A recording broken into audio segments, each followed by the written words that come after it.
Serangan balas dendam Iran ke Israel atas kematian pemimpin Hamas Ismail Haniyeh semakin dekat. Pasalnya sejumlah pejabat militer Rusia tiba di Iran pada Senin 5 Agustus. Dikutip dari The Moscow Times, sejumlah pejabat itu seperti Sekretaris Dewan Keamanan Nasional Rusia dan mantan Menteri Pertahanan Rusia yakni Sergei Shoigu. Adapun delegasi Rusia ini bertemu dengan pejabat senior militer dan keamanan serta Presiden baru Iran yakni Masoud Pezeshkian. Pertemuan itu guna membahas penguatan kerjasama bilateral di berbagai bidang termasuk keamanan, terlebih menjelang serangan balas dendam Iran ke Israel. Dilaporkan kunjungan delegasi Rusia ini merupakan undangan dari Sekretaris Dewan Keamanan Nasional tertinggi Iran yakni Ali Akbar Ahmadian. Sementara Rusia turut mengutuk keras pembunuhan Ismail Haniyeh pada 31 Juli 2024 silam. Bahkan Moskow disebut telah mengirim sejumlah bantuan untuk Tehran menyerang Israel. Adapun bantuan itu yakni sistem komunikasi gangguan paling kuat milik Rusia yakni Murmansk PN.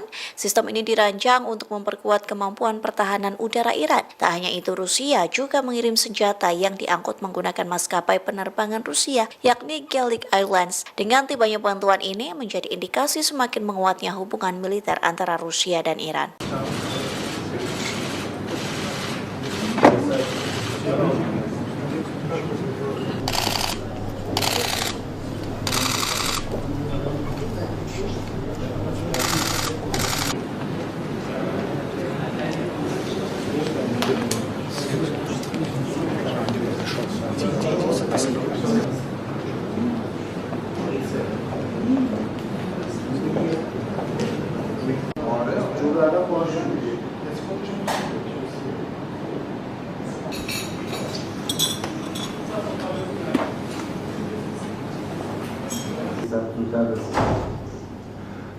Нам сказали, що раніше